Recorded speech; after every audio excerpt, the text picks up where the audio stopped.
The next day, Mr. Wilson bought a pen, some ink, and some paper, and went to the Red-Headed League. He thought about the job. Could it be real? It seemed foolish to copy an encyclopedia. But, to his surprise, when he arrived at the office, Mr. Ross was waiting for him. So, Mr. Wilson sat at the table and started work. He copied information from the encyclopedia into a book until 2 o'clock. Then he went home.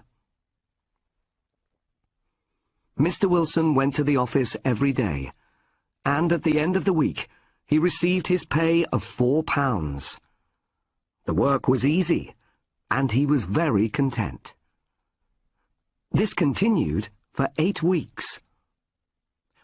One day he went to the office, but it was locked. There was a letter on the door that said, "The Red-Headed League has closed." Mr. Wilson didn't know what to do. He asked the landlord why the office was closed, but the landlord said that he didn't know. He said that he didn't know Mr. Ross or the Red-Headed League. It was a mystery, and Mr. Wilson wanted Sherlock Holmes to solve it. Holmes asked Mr. Wilson some questions about his assistant, Mr. Spaulding. After Mr. Wilson left, Holmes asked Dr. Watson to go to a violin concert with him that evening.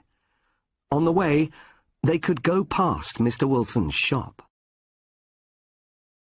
When they arrived, Holmes walked up to the shop and hit the ground with his walking stick 3 or 4 times. Dr. Watson thought this was very unusual. Then Holmes knocked on the shop door. A young man answered, and Holmes asked him how to get to the concert. "Did you knock on the door so that you could see the young man who works for Mr. Wilson?" asked Dr. Watson. "No.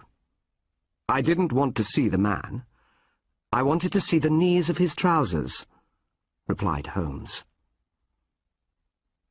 Dr. Watson thought that was a very unusual answer. He didn't understand. But Holmes didn't explain. He was looking carefully at the different houses and shops behind Mr. Wilson's shop. There was a newspaper shop, a bank, and a restaurant. Then it was time to go to the concert, so the 2 men left.